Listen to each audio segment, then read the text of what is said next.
hindi mo basihan yung teritoryo ng soberanya. Ang basihan mo yung buhay ng mga Pilipino.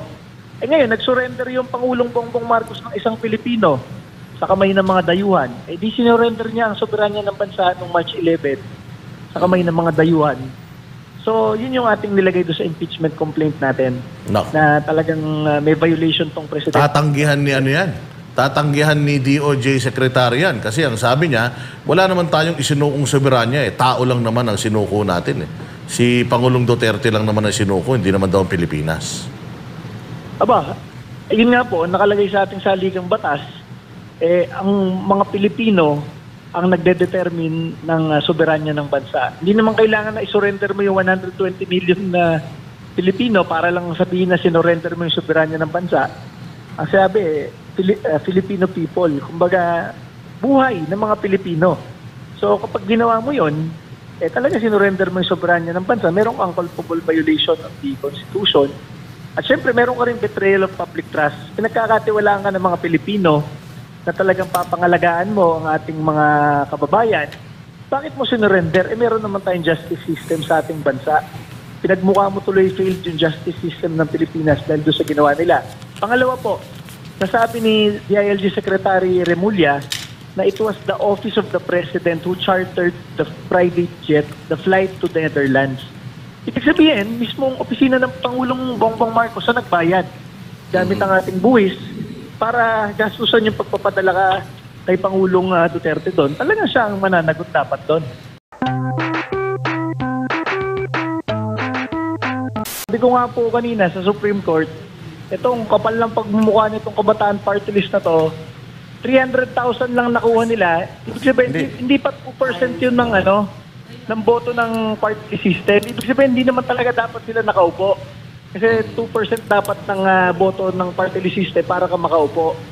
Kaya lang sila nakaupo, sila yung tirang-tira na doon sa may mga dulo-dulo. Ganon? Pinagbigyan na lang. So itong 300,000 na to, na boto ng Kabataan Party List, pinagyayabang nila, eh yung sa Duterte Youth Party List po, 2,300,000. Kahit tanggalan mo ng 2 million, actually mas malaki pa yung 330,000 namin kaysa sa 312,000 nila eh.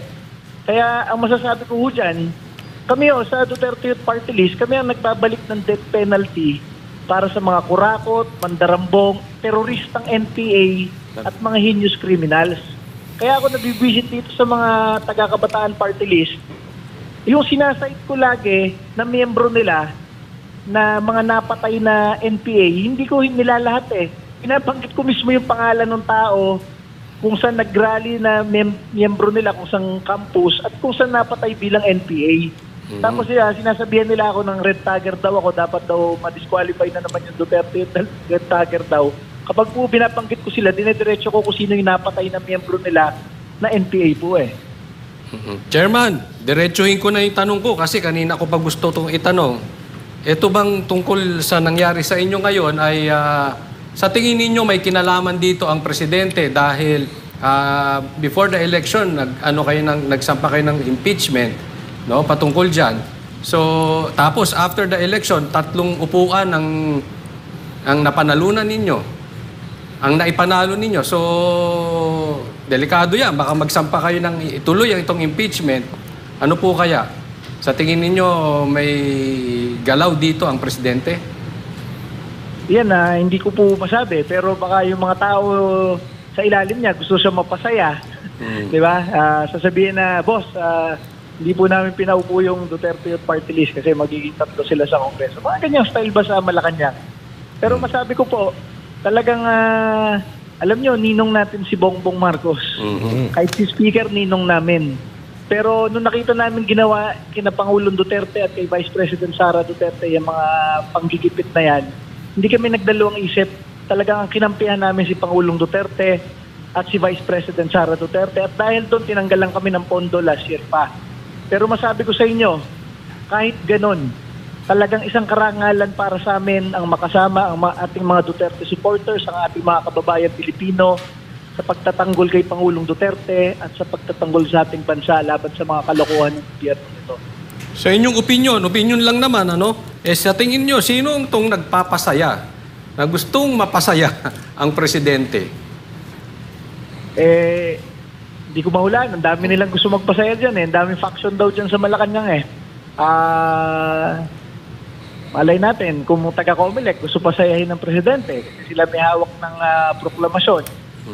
Malay natin yung mga may hawak naman ng budget ng Comelec, di ba?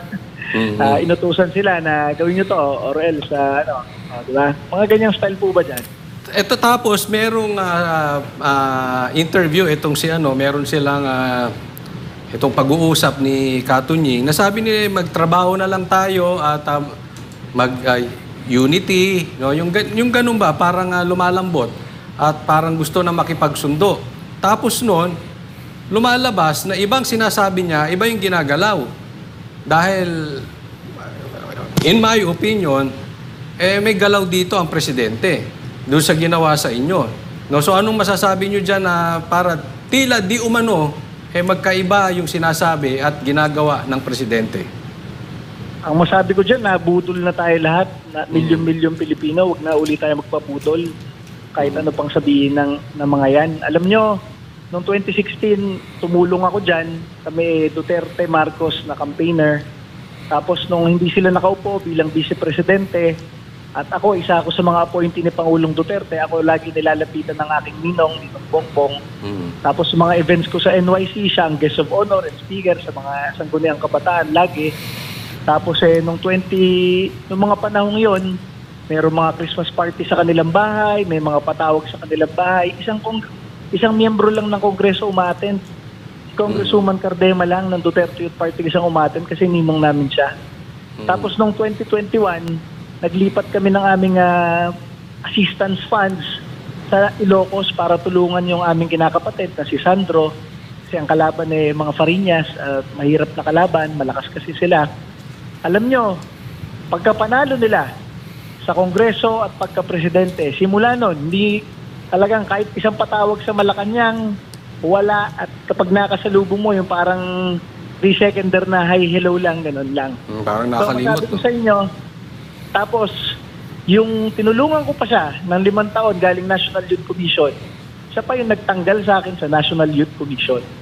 Kaya masabi ko sa inyo, yung fixed term po ako sa NYC kasi merong NYC law na nakalagay doon, fixed term kami kahit magpalit ng presidente and everything. At alam niyo kung sinong author ng mismong batas ng NYC law? Congressman Bongbong Marcos. Pag tinignan niyo yung profile niya sa Senado at sa Kongreso, yun ang pinagmamalaki niyang batas niya, NYC law. Kaya lang po, after 30 years, kumbaga kung si ERAP tinanggal ni Gloria pero hindi matanggal ni Gloria yung mga NYC official ni ERAP, kung si Gloria pinakulong naman ni Noynoy pero hindi naman matanggal ni Noynoy yung mga NYC official ni Gloria kasi nga fixed term po, ang kauna-unahan pa lumabag ng batas ni Bongbong Marcos sa NYC law, si Bongbong Marcos mismo. Kaya masabi ko, huwag tayo magpapaniwala. Yung mismong batas niya, hindi niya sinunod Paano pa yung karapatan at mga batas ng mga karapatan ng mga tao at batas, iba't ibang batas sa ating bansa na hindi niya alam. Yung kanyang sariling pinagmamalaking batas, siyang kauna-unahan lumabag.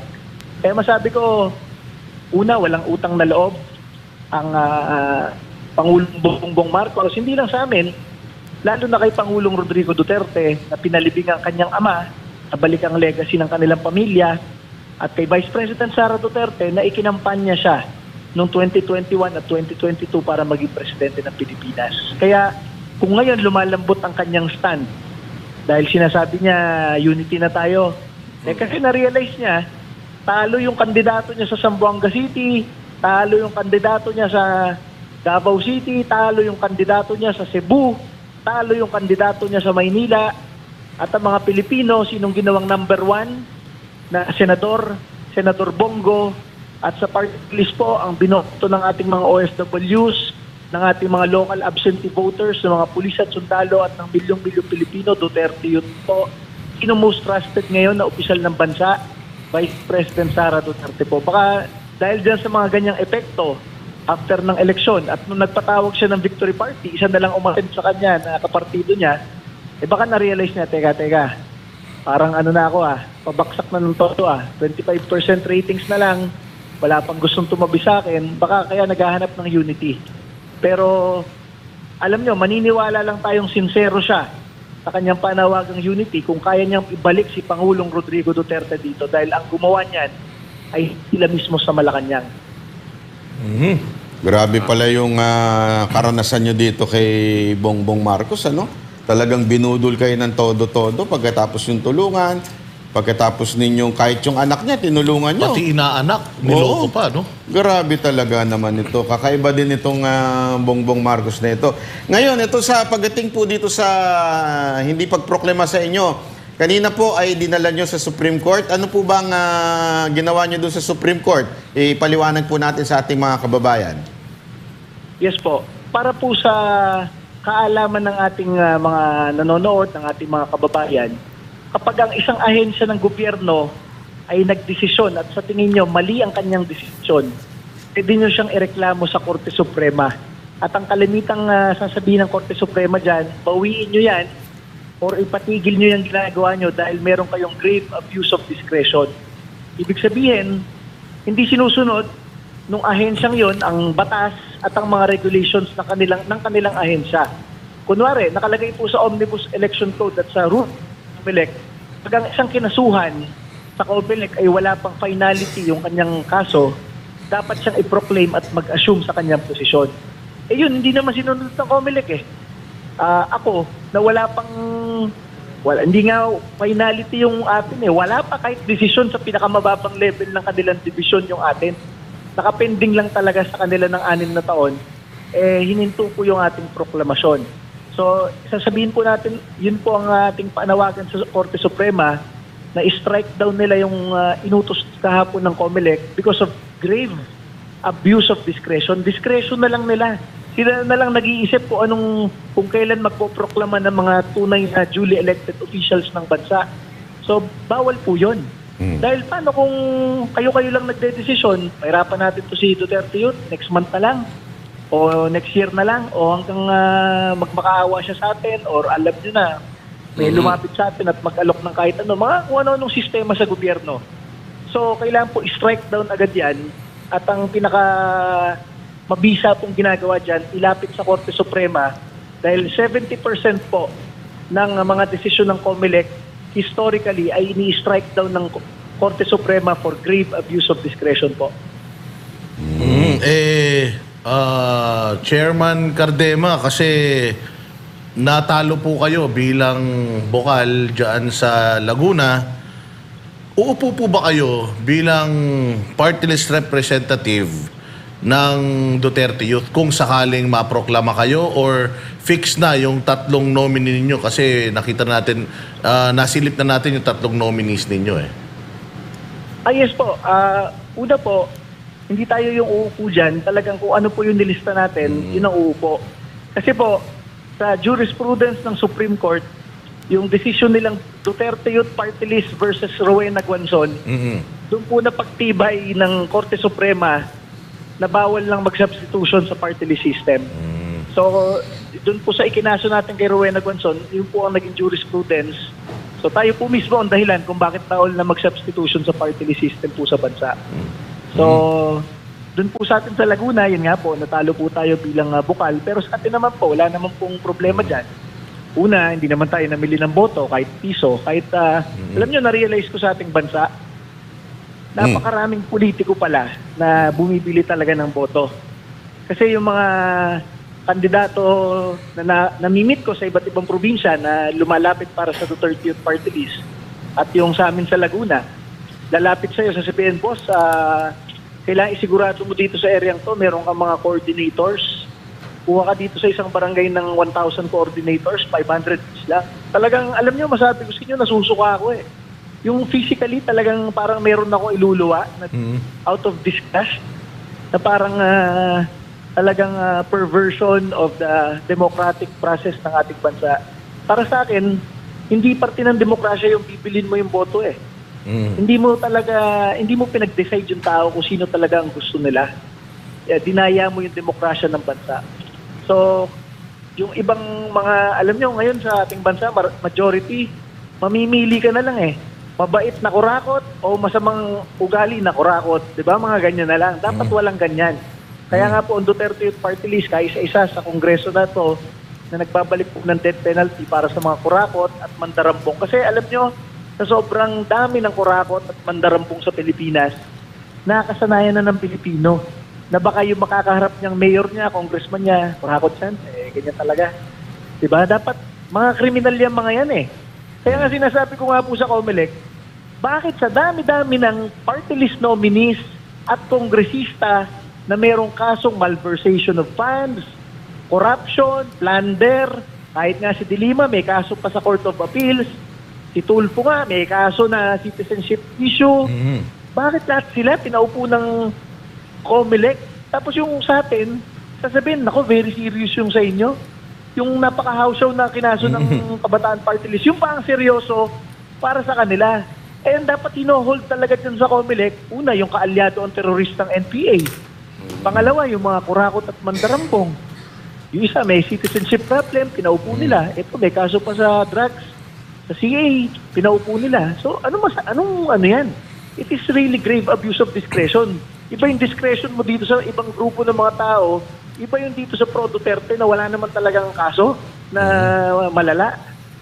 Kaya ako na itanong, Chairman, kasi baka kinakatakot ng Kabataan Party List na baka mag-substitute kayo, umupo kayo. Pero sinasabi mo nga na hindi na pwede yun and na-open up mo yung kay Chairman Guanzon, hindi kaya mangyari din sa iyo yun na meron ng utos ang Supreme Court pero hindi pa rin kayo paupuin? Kasi ganyan din ang nangyari kay Madam Guanzon di ba, na hindi na siya nag-substitute, iba na yung pinaupo pero hindi pa rin sila binigyan ng seat sa Congress. Ano nangyari kay Commissioner Guanzon? Kinasuhan ko siya dahil nag-substitute siya. After 2 years, sabi ng Supreme Court, pwede nang maupo yung party list nyo, pero hindi ikaw. Tapos, ang ginawa ni Commissioner Guanzon last November, ang pwede na silang umupo, hindi pa rin niya pinaupo yung qualified nominees nila. Ang sinubstitute niya, mga bagong kaibigan niya na tatakbo ngayong 2025. So, pag substitute ng mga yon, kinasuhan ko na naman siyang bago sa Supreme Court. Sabi ko, pinapaupo na kayo, pero ang dapat mong gamitin, yung nominees mo noong 2022. Kasi sila yung qualified noong 2022 elections eh. Etong gusto mong paupuin ngayong November 2024, eto yung kandidato mo next year for 2025. Hindi pa sila qualified dahil hindi mo ma-raise kung kailan sila naging miyembro ng party list mo at hindi sila miyembro ng party list mo nung 6 months before 2022 elections. Yun ang requirements po dun na miyembro ka na ng party list 6 months before the election nung 2022. Ito naman, meron namang isang parang ipinapanukala o ang COMELEC na ang mga party list na pangalan daw ng party list sa susunod, hindi na daw nila papayagan yung mga pangalan ng tao, TV show at mga yung programa ng gobyerno. Ano naman masasabi nyo doon? Kasi kung pangalan ng tao, parang talagang kayo yung target Yes po. Kung gano'n ang decision ng COMELEC, siyempre susundin po natin. Pero sa tingin ko, ang importante doon, wag yung programa ng gobyerno na pinopondohan ng gobyerno. Kasi ganyan yung nangyari kay Richard Gomez Meron siyang mamamayan ayaw sa droga na programa, pinopondohan ng gobyerno. Tapos tumakbo siya dati as congressman ng MAT. Kaya hindi nakaupo si Kong Richard. Gawa yun ng doon, basihan. Pinondohan ng gobyerno yung programa ninyo, yun ang pangalan ng programa ninyo, yun yung pangalan ng party list mo. Hindi dapat yun. So, actually, dapat applicable ngayon yun sa ibang party list dyan na ang ginagamit, pangalan ng programa ng gobyerno, lalo na yung namimigay ng pera na programa Oo Mayroong party list na 4-piece, di ba? May party list na tupad, parang ganun no? Pero ang pinakamatindi dyan, yung party list na game show. Oo. Diba yung tutok to win? Buti nga naolat yung may-ari nun Ang berang buhay Anyway. Tsaka yung one pac man. Ano nun? Ito, isa pang issue ngayon itong, di ba, sinabi ni pangalan nito, ni Bongbong Marcos na gusto niya ng parang peace or something. Kasi naalala ko lang, itong nangyari sa inyo, isa ba ho ba itong sa tingin nyo, hindi totoo talaga yung kanyang pinagsasabi na peace and unity sa kalaban? sa tingin niyo po ba ito'y hakbang laban talaga sa mga Duterte pa rin? Sa tingin ko hindi totoo yan. Bakit? Lahat ng opisyal ng gobyerno, mga sekretary, mga chairman ng ahensya ay alter egos lang ng presidente. So, si George Garcia, alter ego ng presidente sa larangan ng eleksyon. Ganito yung ginagawa sa Duterte Youth. Yung DOJ, alter ego ng presidente sa larangan ng justice system. Anong pinapagawa kay Harry Roque? Pinapakuha through Interpol, di ba? Tapos kahit iba't ibang ahensya pa ng gobyerno, lahat na nagpa-persecute, nagpapahirap sa pamilya Duterte at sa mga Duterte supporters, merong ano yan. Either tinotolerate ng presidente o talagang hindi niya alam dahil medyo weak yung kanyang leadership, ganun na yung ginagawa ng kanyang mga alter egos, paano mo mayu-unite yung bansa? Paano ka magre-reconcile sa mga Duterte at sa milyong-milyong mga Duterte supporters kung ganyan ang ginagawa ng inyong administrasyon? Kaya maniwala lang ako, kung mapahinto niya yung impeachment trial kay Vice President Sara Duterte, kung mapabalik niya si Pangulong Duterte dito sa ating bansa at ayos niya lahat ng issue dito sa ating gobyerno, yan, baka maniwala tayo na baka nga tapat sa kanyang sinasabi na gusto na niyang ayusin. Kaya lang, hindi naman natin nakikita Pagbanggit niya niyan, pinapahirapan kami sa COMELEC, pinapahirapan si Harry Roque, pinapahirapan ng ating mga iba pang Duterte supporters. O paano tayo maniniwala dyan? Butol lang yan pag naniwala tayo. Sa tingin mo, Chairman, yung tong ginagawa ni Garcia ay impeachable? O balang araw, magsasampa ba kayo ng impeachment laban sa kanya? Ang problema sa Kongreso, pinag-aralan mo na yung magandang legal arguments kung bakit dapat managot yung taga-gobyerno through an impeachment complaint. Ayaw i-receive mismo yung mismo impeachment complaint mo sa Kongreso. Ang sabi lang sa amin nung isang linggo, wala po si SecGen, hindi po marireceive yan. Sabi ko, nakalagay sa rules ng House, it is the office of the Secretary General who shall receive verified impeachment complaints. Sabi ko, hindi naman sinabing si Secretary General mismo o boss mismo ng ahensya at ng opisina yung magre-receive. Ang sabi, ang inyong opisina. Sinasabi, ayaw daw nila, kahit may mga deputy SecGen doon, ayaw nila mag-receive kasi daw SecGen daw talaga lang ang nagre-receive. So, ganyan lang rin sasabihin. Kahit reklamo natin yung mga impeachable officers like George Garcia, talagang iiwasan tayo doon nang magre-receive sa opisina nila. Ito naman, yung speaking of impeachment, ito namang impeachment ng presidente. Ano namang status niyan? Asa na tayo dyan? Tutuloy ba yan, Chairman? Wala, hindi daw tinatanggap Nung last week, ang dami nagsabi sa akin, mga kasamahan nating Duterte supporters, na i-file na lang daw po sa unang araw ng 20th Congress. Para hindi tayo, kasi baka pag ngayon tinanggap, tapos nag-resume yung Congress kasi magre-resume yan ng 2 linggo lang. Magpapaalaman sila doon, kahit yung mga talo attend. Baka doon biglang itakel, tapos i-dismiss ng 2 weeks na yon, sabihin na may 1 year ban na. Diba? So may aabangan tayo. Opo, sa tayo, 20th Congress. Pero Chairman, may sinabi may sinabi si VP Sara na siya daw ang pagawain nyo ng articles of impeachment dahil kung siya daw ang gagawa niyan, sigurado maganda daw yan. Yun. Oo, yun ang sinasabi. Susundin nyo ba? Kayo ba ay lalapit sa kanya? Hihingi ba kayo sa kanya ng payo tungkol sa inyong impeachment na isasampa? Yes po. Ngayon ko lang po narinig, ngayong gabi sa inyo po. Pero dahil po dyan, mag-reach out po tayo kay ma'am. Tapos lahat po ng kanyang suggestion, siyempre, ipapasok natin dun sa ating impeachment complaint po. Ano niya yun? Nabanggit niya yun sa kanyang isang interview. Tinanong siya tungkol dun sa impeachment. Sabi niya, wala nga daw siyang alam dun. Sana daw, nakuha yung yung side niya dahil kung siya daw ang gagawa nung impeachment complaint, sigurado daw, shoot daw sa bangayon. Yun ang kanyang statement.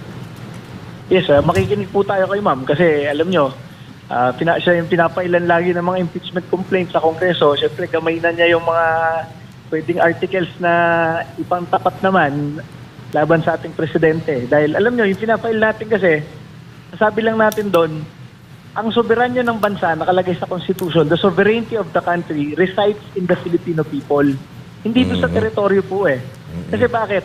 ang teritoryo, nag-iiba-iba yan. Minsan lumalaki, lumalawak, minsan may dispute, di ba? So hindi mo basehan yung teritoryo ng soberanya. Ang basehan mo yung buhay ng mga Pilipino. Eh ngayon, nag-surrender yung Pangulong Bongbong Marcos ng isang Pilipino sa kamay ng mga dayuhan. Eh di sinurrender niya ang soberanya ng bansa noong March 11 sa kamay ng mga dayuhan. So yun yung ating nilagay doon sa impeachment complaint natin. No. Na talagang may violation tong president. Tatanggihan ni ano yan? Tatanggihan ni DOJ Secretary yan. Kasi ang sabi niya, wala naman tayong isinuong soberanya eh. Tao lang naman ang sinuko natin eh. Si Pangulong Duterte lang naman ang sinuko, hindi naman daw ang Pilipinas. Aba, yun nga po, nakalagay sa ating saligang batas, eh, ang mga Pilipino ang nagde-determine ng soberanya ng bansa. Hindi naman kailangan na isurrender mo yung 120 million na Pilipino para lang sabihin na sinurrender mo yung soberanya ng bansa.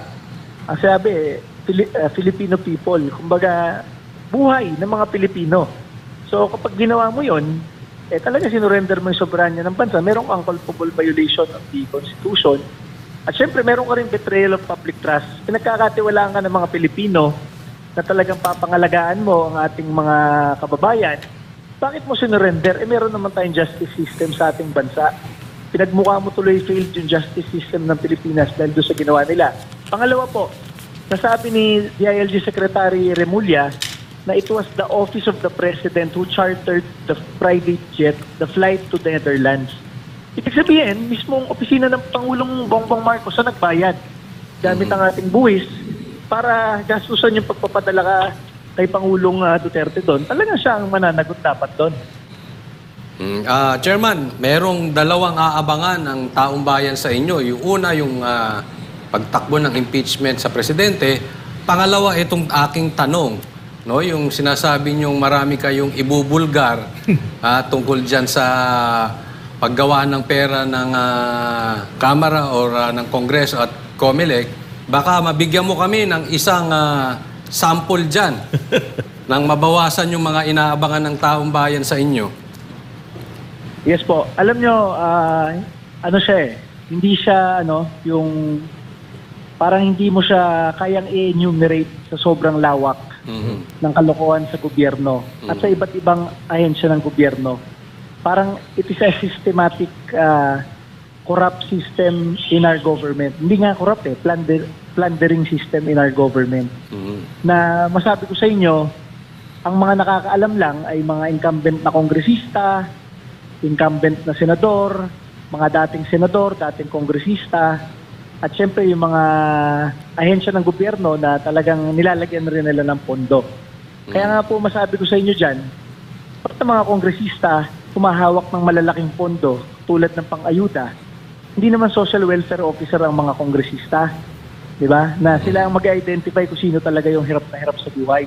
Siyempre, ang binibigyan lang nila, yung boboto sa kanila at yung supporter nila. Di ba? Pangalawa, hindi naman engineer ang mga kongresista at senador. Bakit nagbibisi-bisi ang mga politiko natin pag-identify kung anong magandang tulay, kung anong magandang building, kung anong magandang karsadang ipatayo. At yan, masabi ko sa inyo, binabanggit paulit-ulit, yung mga flood control project na palpak naman lahat. Bakit kasi kongresista pinag-decide nyo kung anong mga proyekto yan? Dapat mga engineer, di ba? Ang problema mo kasi dyan, kung lahat ng kongresista ay magtatayo ng kanya-kanyang flood control project na hindi naman konektado sa susunod na distrito ng kabilang kongresista, eh di papasok pa rin ang tubig. So, kanya-kanya silang pagandahan ng flood control sa kanilang sariling lugar. Eh, hindi naman nila tinukluban yung aapaw na ilog talaga. Eh, kaya palpak yung mga proyekto dahil ang nagde-decide sa mga proyekto ay hindi naman talaga mga engineer, kundi mga politiko ng bansa. Di ba po? Sa isang masabi ko dyan, alam nyo, sa sobrang lawak ng kalokohan sa ating gobyerno, marami dyan, kongresista, dating kongresista, senador, dating senador. Ang masabi ko sa inyo, ang pwede nyo lang talagang pagkatiwalaan ngayon sa ating bansa, si Vice President Sara Duterte. Bakit? Hindi niya dinaanan yung mga institusyon na yan. Diba? Mula mayor, diretso siyang Vice President ng Pilipinas. Kaya hindi siya napahawak dyan sa mga opisina ng gobyerno na sila ang nagla-allocate ng mga pondo ng mga ahensya. Parang sinasabi nyo dito, Chairman, sa aking panghuling tanong, ano? Parang sinasabi nyo dito, yung legislative, ang meron tayong malaking problema patungkol sa corruption. Pero idagdag ko dito, may involvement ba dito? Kasi patungkol to sa COMELEC. So, meron din bang korupsyon na naganap dito ngayon sa COMELEC? Hindi ko masabi yung specific na mga kaso at mga specific transaction. Pero una dyan, hawak ng Kongreso ang pondo ng COMELEC. Di ba? Parang yung ginagawa kay Vice President Sara Duterte, yung independent constitutional body na COA, Commission on Audit. Ang sabi nila, walang problema doon sa confidential funds ni Vice President Sara Duterte. Pero itong Kongreso, pinapatawag yung COA para ibigay sa kanila yung detalye at para silang maging korte, di ba? So, anong pamamaraan kung bakit nila pinapatawag? Ang sinasabi nila, in aid of legislation. Ano yung legislation? Yun daw national budget. Kasi every year sila nag-allocate ng budget. So kung ganun pala, lahat ng ahensya ng gobyerno, kahit independent, kahit constitutional body, pwedeng ipatawag ng Kongreso dahil lahat naman ng ahensya, Kongreso nagbibigay ng pera eh. So dito sa COMELEC, yan ang isa nating masasabi. Kung COA nga, kayang imanipula yung mga detalye at ang humawak ay Kongreso, dito na lang, sino ba nagpopondo sa COMELEC, kaya rin nilang mag-reach out dyan. Yan na lang ang term natin, mag-reach out sila dyan. At alam nyo sa COMELEC, talagang mamaya inom ako losartan na high blood kasi ako dito sa Kongreso at sa COMELEC. Lalo na pag nakikita ko itong makabayan. Sa COMELEC, katulad nung mga kaaway ko dati sa COMELEC, ang sinasabi nila, bakit ko daw tinatarnish yung honor, dignity ng COMELEC. Sabi ko, Diyos ko, alam naman ng taong bayan, alam ng maraming Pilipino na isipin nyo na lang yung sa amin. Kami ang kinasuhan ng vote buying sa COMELEC Central Office. Kahit piso, sa buong experience namin sa gobyerno, hindi kami nag-abot kahit piso para bumili ng boto. Kami pa ang nakasuhan ng vote buying. Yun, napakaraming politiko na kilala nyo na talaga naman bigay ng pera, 500 kada botante, 1,000 kada botante, 1,000 kada botante. Ibig sabihin, gumagastos sila ng 50 million, 100 million, $500 million para bili ng boto ng kanilang mga distrito at kanilang probinsya. Wala kayong marinig na kahit isa doon kinasuhan ng COMELEC ng vote buying. Pero alam naman natin lahat sa kada bayan nangyayari po ngayon yun. Bakit ganun? Diba? So, ang daming anomalya sa gobyerno na merong kalang discretionary lang yung ginagawa mo sa mga ahensya na, ito, mga Duterte supporters to. Ito ang pagpraktisa natin ng ating vote buying, anti-vote buying regulations, like Duterte Youth Party List. So, mga ganyan po ba? So, sa mga ganyang pamamaraan na talagang inaabuso mo lang yung discretion ninyo, ano rin yun? It is part of the graft and corrupt practices in our country.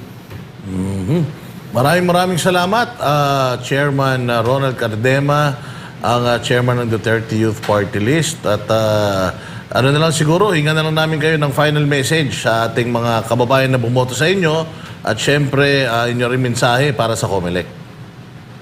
Yes po. Ang ating mensahe po sa ating mga kababayan Pilipino, alam niyo po, nagpapasalamat ang Duterte Youth Party List sa tiwala at sa botong ibinigay po ninyo. Pag po chinek nyo ngayon, yung sa COMELEC website, yung local absentee voting, LAV, lahat po ng ating mga pulis at sundalo na hindi makaboto ng araw na eleksyon, bumoto po sila doon. Ang number 1 pong binoto ng ating mga tropa ng gobyerno ay Duterte Youth Party List. Pag tinignan nyo po ang ating mga OFWs sa datos ng COMELEC, yung mga bumoto sa Amerika, sa Hong Kong, sa Middle East, sa Japan, at iba't iba pa ho, makikita nyo ang number 1 po sa karamihan ay Duterte Youth Party List. At dito po sa Pilipinas, 2 milyon, lampas 2 bilyon ang bumoto po sa atin. Para po makita tayo sana kahapon na maproklama at patuloy na manindigan at lumaban po para sa mga kababayan Pilipino natin, para sila ay magkaroon ng magaling na kinatawan. Alam nyo, ang ating 3 kinatawan, isa galing UP na military reservist, isa galing Philippine Military Academy, PMA, isa galing Philippine National Police Academy, PNPA. Kaya ang maaasahan ninyo sa inyong Duterte Party List, kapag kami naupo, kung kami matapang noon, ngayon, lalo na pag upo ng 3 kongresista natin na puro nakuha ang tapang sa pagiging scholar ng bayan, sa UP, sa PMA at PNPA. At sana po tayo panigan ng Supreme Court para po tayo po ay makaupo agad at maging kinatawan po ninyo sa Kongreso.